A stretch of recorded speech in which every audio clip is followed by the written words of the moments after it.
But this webinar today is to talk about the family glitch fix and what we as agents can do to help support both our groups and our individuals to make the best decisions for them and their families and their companies. So before we get started, I also forgot to introduce us. Hi, I'm Chelsea Smith. I'm a Learning and Development Coordinator here at Action, and I have Jessica here with me as my subject matter expert to help out. I don't know if you want to say hi or... Hi, everyone.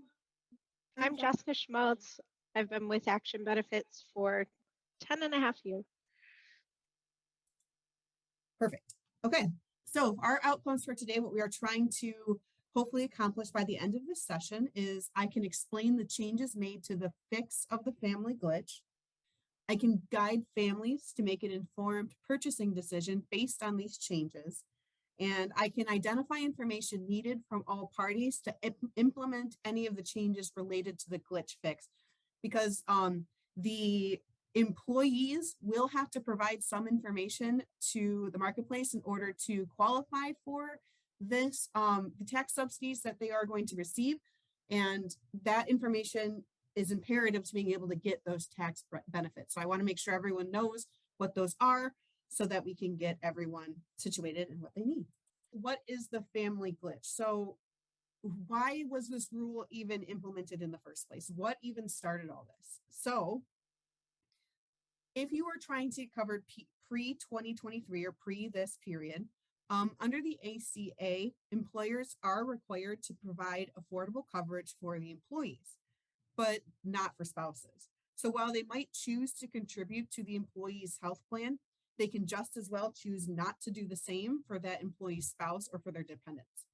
So this might cause premiums to raise at a significantly higher rate with the addition of some dependents or spouses. The IRS takes the premium paid for coverage for that employee to determine affordability and compares that number to potentially 3 different figures to represent the employee's income. And again, this is for determining affordability of that coverage. Because employers don't know the household income of their employees, they can use the Form W-2 wages, an employee's rate of pay, or the federal poverty line instead of their household income to make that affordability determination. So once they make that determination and they compare the family income to the cost of that insurance premium minus their contributions, if that number is higher than 9.62% for 2022, for next year, that number is going to be 9.12. Coverage is considered unaffordable, and the IRS is going to give a tax break to that employee for him or her to use to find essentially discounted coverage on the marketplace because of that tax break. However, the problem here is that before the family glitch, the IRS did not change that formula to match the number of family members on that employer's plan. So while again, the employer might contribute to the employee's health plan and cause the IRS to deem his or her coverage affordable, that same employer might contribute less or absolutely nothing for those dependents, which then increases the premiums past what would be considered affordable if that formula were to have adjusted for those other family members.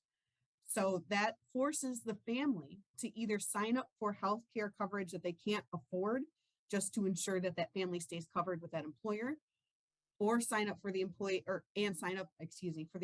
with the employer for the group. And then they could the other option would be to then go onto the marketplace and look for some affordable health coverage there. But generally those things end up being about the same price or sometimes are less affordable depending on what is offered in that family's area. So they're not getting any of those subsidies if they go on the marketplace and that employee's coverage is considered affordable, because again, we are only using that employee's calculations to determine the affordability for the entire family. So let's use an example. Let's take an example in real time in action here and see how this would affect a potential family, because I feel like that's a little hard to understand without some sort of example. Okay, so let's meet Jackie, Marcus, and Samuel. So Jackie makes $40K a year and her employer provides group health coverage. Marcus makes 30K, but he doesn't have health insurance available to him. I imagine Marcus as he owns his own business. Just, I always like a backstory. Jackie needs to cover Marcus then, her spouse, and Samuel, their son. Okay. So after employee contributions, Jackie is quoted $250 a month for coverage just for herself, which, if you do the math, it's about 7.5% of her income. However, her employee doesn't contribute for dependents or spouses at all. So if you add those two into the premium, it would end up being about $850 a month, or 14.5% of their income. Marcus then, because that is they can't afford that, Marcus goes on to the marketplace and seeks tax credits because he assumes, because after he did the math, he found out that his family's coverage is unaffordable. He assumed he could then go on the marketplace, get those tax breaks, and find a coverage plan that worked for him and potentially Samuel. But once he goes on the marketplace, fills out the paperwork, he finds that he's denied that tax credit from the IRS, and the IRS states Jackie's offer of affordable coverage from her employer as the reason why Marcus is unable to attain health coverage from the marketplace with those tax breaks.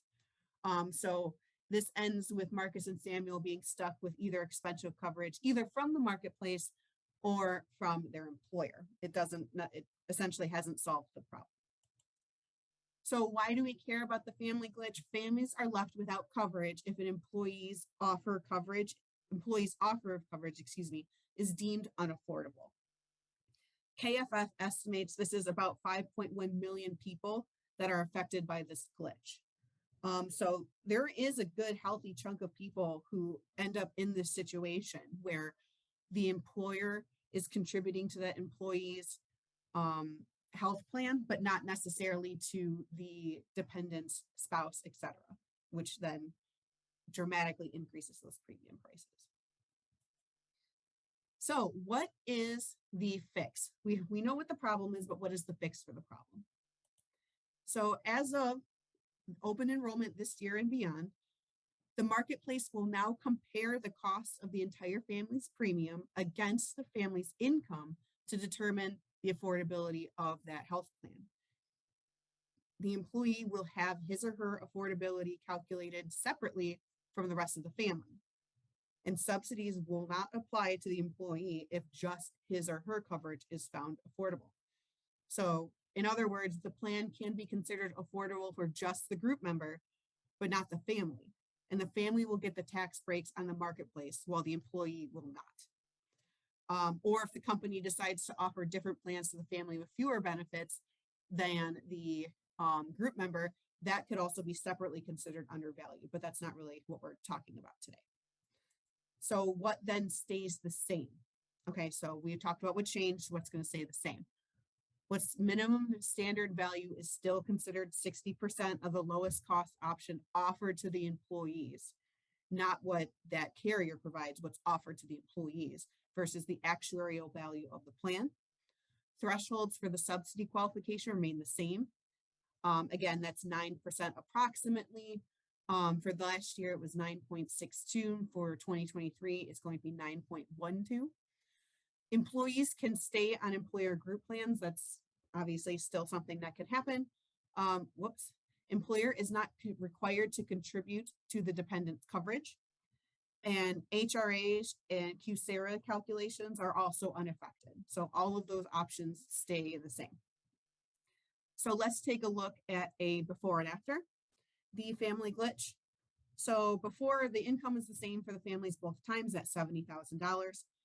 So $350 for Jackie minus the $100 employee contribution means that she pays $250 a month before the family glitch for her coverage, plus $350 for Marcus, because again, the employer is not not contributing to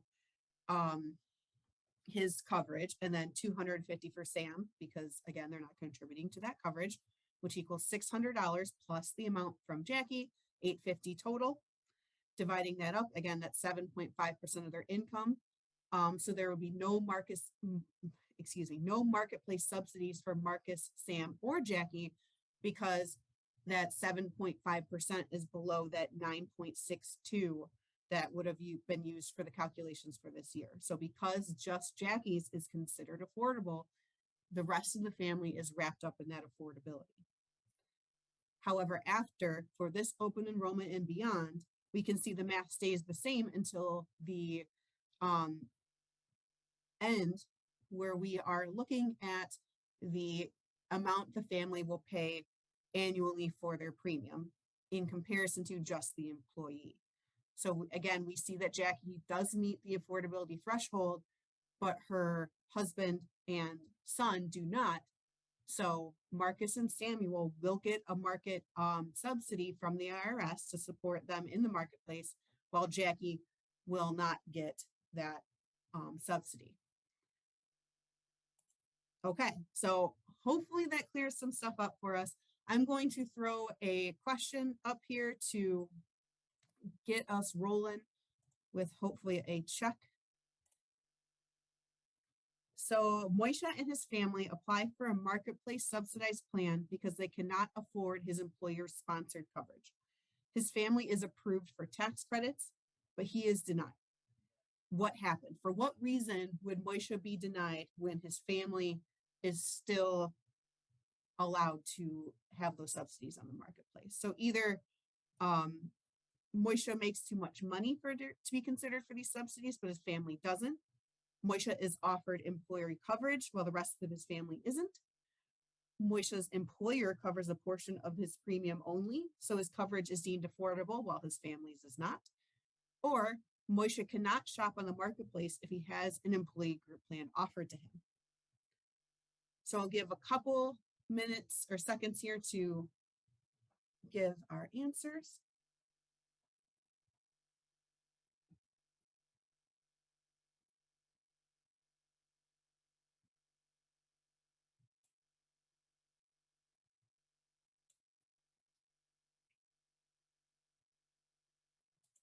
All right, it looks like we're picking up what I'm putting down here. 100% of us got that one correct. Yes, this one, unlike the rest of the questions we're going to talk about today, this one does have a correct answer.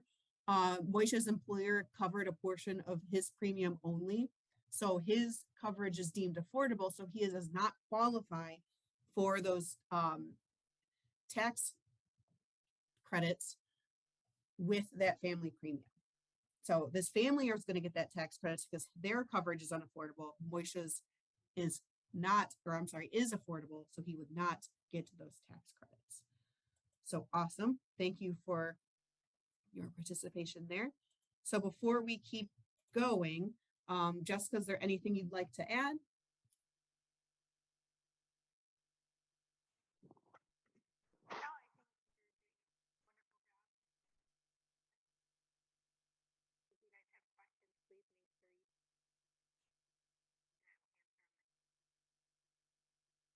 Awesome. Good to hear. It does seem like everyone's understanding so far because we got 100% on that question. So that's awesome. So here's where we're getting into the nitty gritty. So we're going past just what the rule was and kind of giving some help advising the affected family. So what options do they have and what are the results of those options? Okay, so really there are three main options that a family could choose in order to stay relevant within this family glitch. Either the entire family takes the employer-sponsored health coverage, the employee takes the employer coverage, and the family takes the marketplace coverage. So there's a split, or the entire family can go onto the marketplace. There is no wrong answer to this question. There is just what answer works best for that family. And there's a lot of mitigating factors to make these choices, hence why we're going to talk a little bit about those choices today. So our first choice is the whole family takes the employer-sponsored coverage. The employer might choose to contribute to the dependents like we talked about earlier, but they also might not. And that could be a huge factor that could determine if the marketplace is a good idea. So some of the pros would be that all the family members are covered, everyone has coverage. and the coverage is uniform, AKA the same carrier. They have a possible shared deductible, same copay, same out-of-pocket max. And those copay or those out-of-pocket maxes together might be a better option for that family in comparison to having them separated. The employer is likely contributing to the employee's premiums. So the employee is taking advantage of those contributions. The cons here is it might be cost prohibitive if the rest of the family is on there, if the employer is not contributing to the premiums for the rest of the family. This might then, like we said, cause that premium to go up exponentially with the addition of more dependents. It might still be cheaper to go going this route than going through the marketplace, depending on how often the family is going to use their insurance, what the out-of-pocket max for both plans or any plan that they might look at are, and what the premiums are, right? So those are all these ideas that are going to factor in to these decision-making processes for this. But this is one option that they still, even if they qualify for those tax credits, still sticking with that employer-sponsored coverage. Our second option would be only the employee takes the employer-sponsored coverage, and the family then goes on the marketplace. So the pros here is, again, still everyone does get coverage. The employer contributions makes the employee coverage affordable. So the employer is still contributing to that employee's premium. So theoretically that employee's premium would still be considered affordable. The dependents would receive a premium tax credit to go onto the marketplace and find coverage that works for them. And theoretically, the premiums would be less expensive overall for the entire family. The cons would be that the benefits are most likely going to be mismatched, which might not seem like such a big deal just hearing that. But as we talked about earlier, if we're having those deductibles we're trying to reach, if we're going to reach our out-of-pocket max this year, that is going to affect our decision. We might save more money still keeping that out-of-pocket max contained within the entire family instead of separating and having potentially 2 or even 3 out-of-pocket maxes, depending on how many people are working within the family. The network will also potentially be mismatched, right? So if you're a family who really appreciates or really values staying within their network and all the family going to the same doctor or all the family having access to the same doctors, that might be something that's important for your family. They might not want to split like that. But if they are generally healthy people, they don't use their insurance a lot, and they only are focused on how much it's going to cost them every month, this would be a great option for them. Okay, so then our last option is the employee and the family going onto the marketplace, all of the family. So the pros here would, again, all the family members are going to be covered. There's hopefully not going to ever be a situation where you're going to leave some family members uncovered, okay? The coverage could be uniform, as in the same carrier, possible shared deductibles, like we talked about before. And the dependents are likely eligible for that premium tax credit. That would be the purpose of doing this, would be to get that tax credit for the family. However, the downsides here is the employee is not going to be eligible for a subsidy, most likely, because that coverage is probably going to be found affordable for that employee. Again, not for the rest of the family, hence why we're going onto the marketplace, but it will probably still be affordable for that employee. So they're not going to get those subsidies. They're going to be paying the full price on the marketplace. Separate plans will still be needed to keep subsidies for the dependents. That's a big one. So that if they did qualify, if they did not qualify for those subsidies because of that affordable plan, the employee is not going to get any subsidies. Therefore, they cannot stay on that plan. They would have to get their own separate contract and be billed separately, have separate deductibles.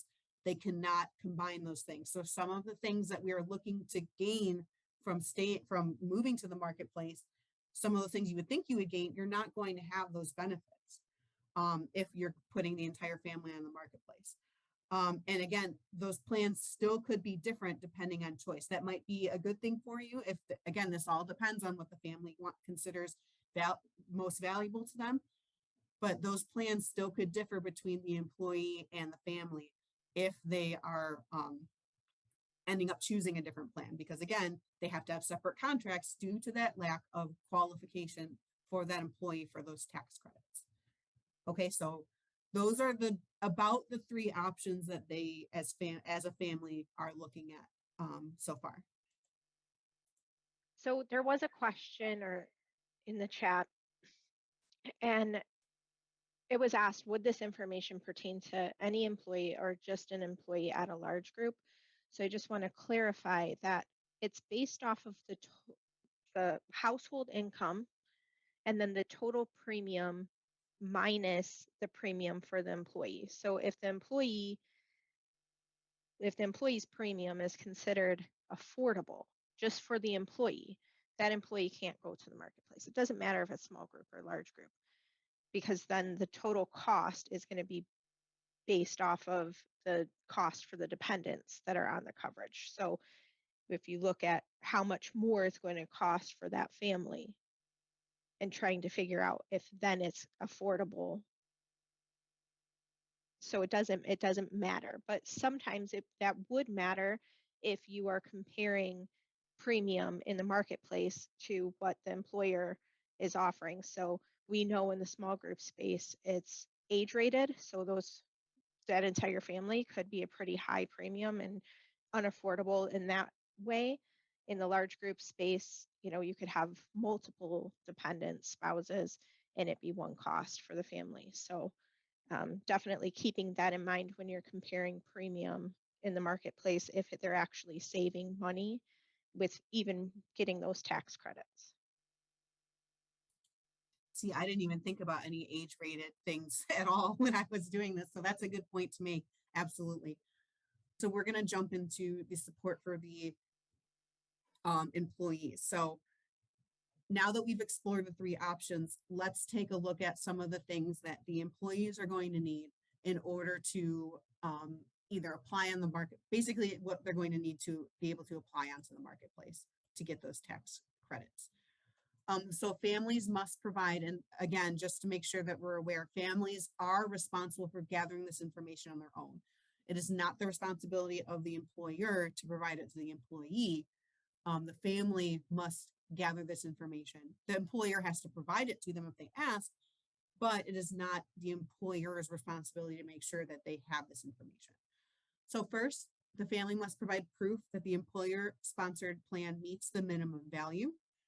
They can obtain this simply from asking the employer for it, or they can provide a summary of their benefits. Then the employer's premium contribution to the lowest cost plan. Again, maybe not necessarily the plan that family member or that family is selected, nor the lowest cost plan that the carrier offers, the lowest cost plan that is available to that employee. So again, the employee would ask the employer for that information, or they can obtain it from the information that's posted during that employer's open enrollment period. And then lastly, they must obtain permission to disenroll from the employer's plan to join the marketplace. And that comes directly from the employer. Okay, so here's the employer coverage tool. If you were to go onto the marketplace, this is the form that they are going to use. Most of it's pretty straightforward. But what I'd like to draw your attention to down here is question 13. And it might be a little hard to read. Let me try to zoom in a little bit here. All right, hopefully that's better. Do the plans offered by the employer meet the minimum value standard? A health plan meets the minimum value standard if it pays at least 60% of the total cost for a standard population and offers substantial coverage of hospital, blah, blah, blah. So you are either going to say, yes, it does, no, or the employee plan offers the minimum value standards to only the employee. So this is kind of what the glitch is referring to here, and this is the option that you would choose. Alrighty.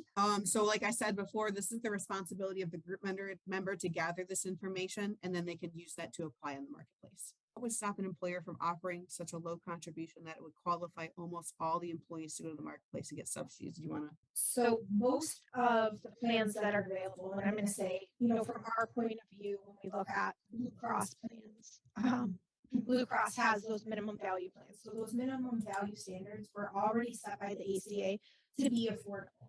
So it's very unlikely that you would find, even without an employer contribution, a plan that isn't affordable for the employee.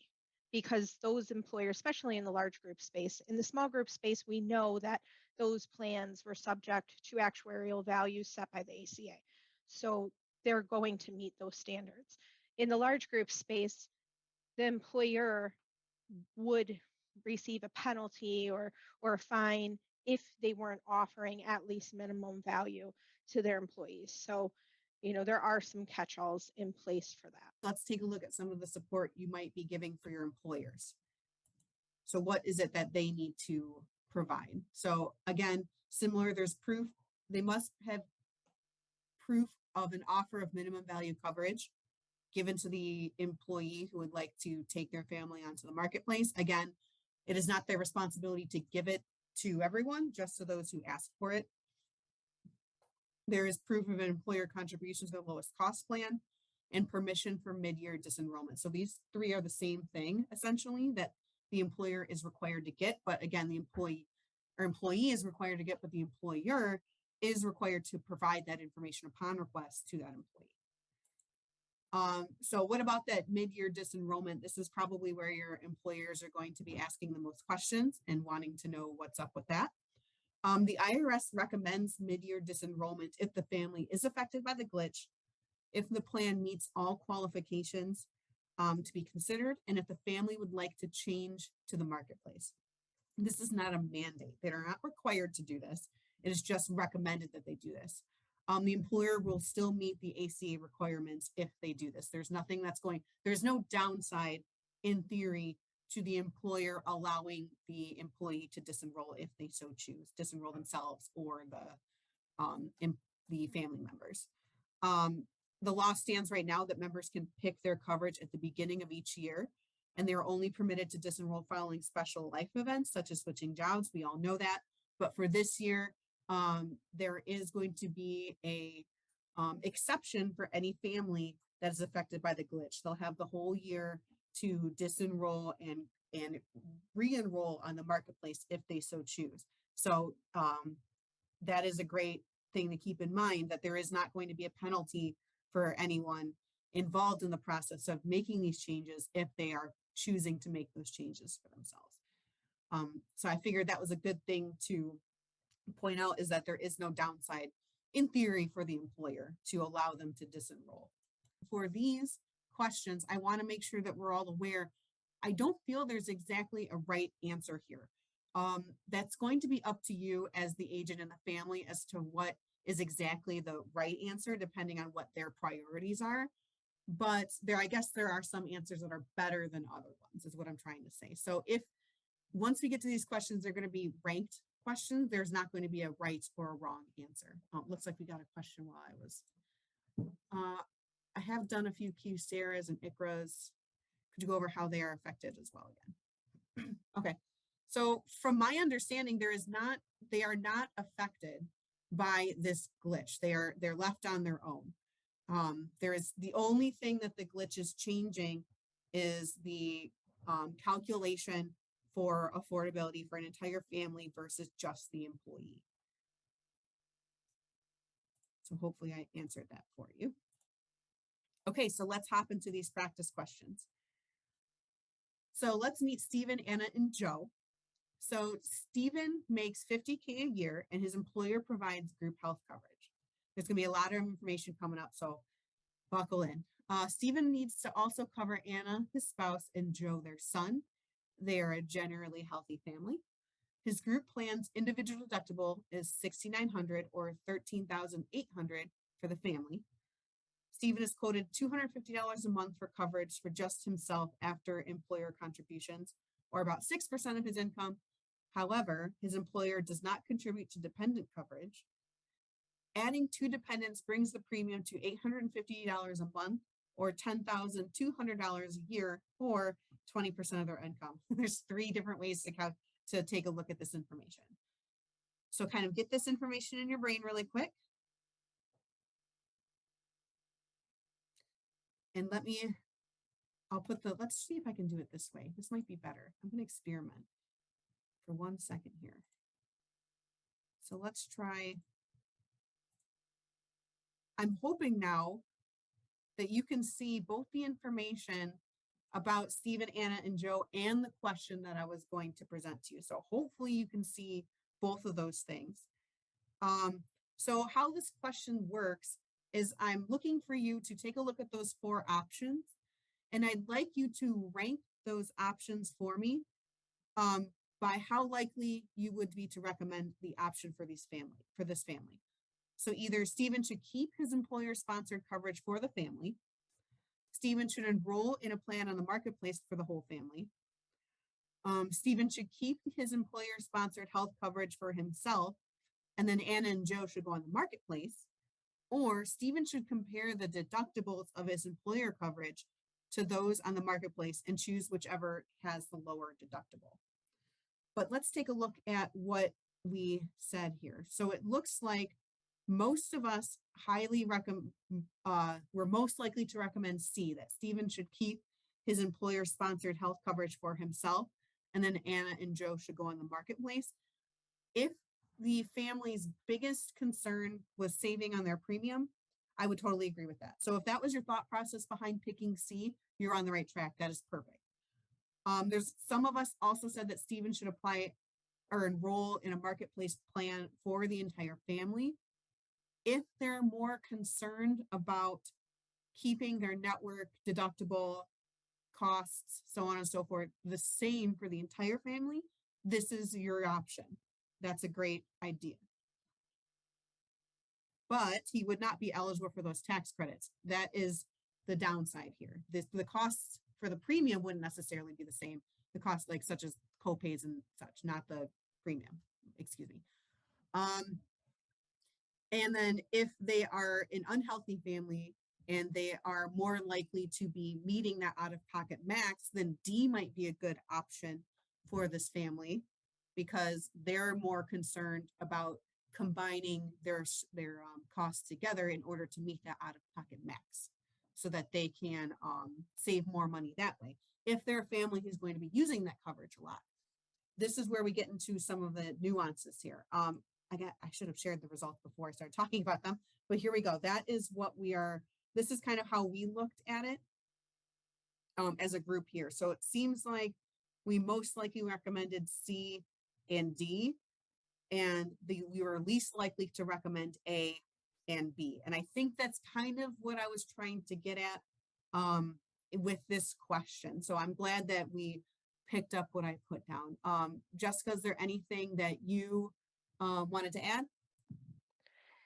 Just remember that if he were to go to the marketplace and he enrolled in a plan for the whole family on the marketplace, Stephen is not eligible for tax credits. So what would happen is his application would be denied, but his spouse and children would be eligible for the tax credits, and the application would be submitted under his spouse as the contract holder. So they would still need to be on separate contracts. They cannot be on one contract if they're taking tax credits. Okay, so Michael, she should have answered your question there as well. So yes, because I see where you're coming from with that 20% of his income, but that is for the entire family, not for him. So he's not going to qualify for those tax credits. So if the family were to go completely on the marketplace, he would not be getting those tax credits, just Anna and Joe, just mom and son. So if they're willing to pay that extra amount to have everybody on the marketplace, they're welcome to do that, but he is not going to get that tax credit because his coverage is considered affordable. Cool. Let's meet Brandon, Greg, and Ashley. Okay, so Brandon makes $47K a year and his employer provides group health coverage. Brandon needs to also cover Greg, his spouse, and Ashley, their daughter, who visits the doctor often for treatments. His group's plan for the family is same as Stephen's family at $13,800. With employer contribution, his premium for his insurance is $150 a month or 3.8% of his income. However, his employer does not contribute to dependent premiums. And if you add Greg and Ashley into his contract, the premium is going to be $750 a month or $9,000 a year or 19.1% of his income. So let me throw the question up on the screen here. Give me one moment. So with all we know about Brandon's family, what should we recommend he does in order to save the most money for his family? And again, we're ranking these choices. So I don't feel any of these choices are particularly wrong. Just what you should think about is all of the information I'm giving you about Brandon and his family and how they might choose to navigate the situation based on what's going to be best for them as individuals. The only answer that doesn't work here at all would be D, because I checked yesterday morning. As of right now, the way CHIP works is Ashley's not going to qualify for CHIP because they make too much money, just barely, but they do make too much money for CHIP to apply for Ashley. So that is the only answer that I would say don't recommend because they won't qualify. It looks like most of us had some sort of ranking higher, maybe the first or second for Brandon keeping his employer sponsored coverage and then throwing Greg and Ashley onto the marketplace. Most people did seem to think that that was a good idea. Some of us also took a look at putting everyone on the marketplace. I think that that would depend on what their out-of-pocket max is going to be for that plan, because it seems like since Ashley gets a lot of treatments, I would think that that out-of-pocket max is going to matter for this family. They're probably going to reach it by that year. So if it were me, I might compare the employer versus the marketplace out-of-pocket max to how much money they're going to pay per year for their premiums for each plan. And wherever they're going to save the most money is where that's the train I would hop on. Whether or not that's the marketplace or the employer might be difficult to tell in the specific situation, but it is a good option to at least check. Splitting, again, like I said, is also a great option if they know for sure that Brandon is not going to contribute enough to that out-of-pocket max just on his own. Again, all of this stuff, none of the answers or the rankings are incorrect. It's just what we're looking at, what is most important to the individual family. Keep in mind that if he were to go to the marketplace for his entire family, he's not eligible for that tax credit. So it probably in this scenario make more sense for Brandon to stay on his employer sponsored coverage either alone or with his family, because he is getting an employer contribution. So his portion of the employer premium or the coverage is only 3.8% of his income. So it's pretty affordable for him. What didn't make it affordable was when he added the dependents on, but keeping in mind total out-of-pocket costs. So 13,800 out-of-pocket max, or that's the deductible, sorry, for the family. So on top of, what that's half of that would be his deductible. If they go into the marketplace, they're going to be adding on to that deductible. So while they'll be saving money in premium, they may be spending it elsewhere. That is true. Like I said, it's all about how that family is going to reach certain milestones within the plan. And if those milestones weigh out how much they're going to end up paying for premiums. Every situation is going to be different there. All right, and then we have one more practice question before we part ways today. So let's meet Cody, Janelle, Gabe, and Savannah. So Cody makes $60K a year and Janelle makes $40K a year. Both of them have coverage offered to them through their employer, both Janelle and Cody. So Cody needs to cover himself and his family, who visit the doctor often and will probably meet their out-of-pocket max. His group plan's family out-of-pocket max is the same as all these questions have the same one, $13,800. So with contributions, his premium is $250 a month, or 7.5% of just his income. His family's total premium and his plan would be $1,050 a month, or $12,600 a year, which is 1% of their total family income. Janelle is offered a plan that costs $150 a month with contributions from her employer, or 4.5% of her income, and she has the same out-of-pocket max. Her family's total premium would be $850 a month, or $10,200 a year, which is less than 1% of their income. So here are all the options that they have. They have a few more options than the other families because they have 2 family members who are offered employer-sponsored coverage. So either Cody keeps his coverage, Janelle keeps her coverage, they split, or they go on the marketplace. I'm not going to read them all to you because you're capable of reading those. So it looks like most people did kind of get what I was getting at here. Nobody recommended that the entire family go on the marketplace. That's a great insight there. Most of us in some way, shape, or form recommended that Cody and Janelle both each individually keep their employer sponsored coverage and then put the kids with Janelle. Good option. Some said that they take her employer sponsored. Janelle should take her employer sponsored coverage and the rest of the family should go on the marketplace. They're not going to qualify for any tax credits based on what we have here. So if they want to go on the marketplace, that's fine, but they're not going to get any of those tax credits that we talked about earlier. And then combining together Cody or Janelle's, some of us in some way, shape, or form did put that in our ranking system kind of towards the bottom for the most part, but there are some of us who kind of threw it towards the best recommendation. So a bunch of different options here. Again, the only one I would think is particularly not what I would go for is the entire family going on the marketplace, but nobody picked that anyway. So glad that everyone picked up what I was trying to say here. I think Janelle, putting everyone on Janelle's contract is probably in my opinion, the best answer, just because it's cheaper. Even though they're the same out-of-pocket maximum, it was still less expensive.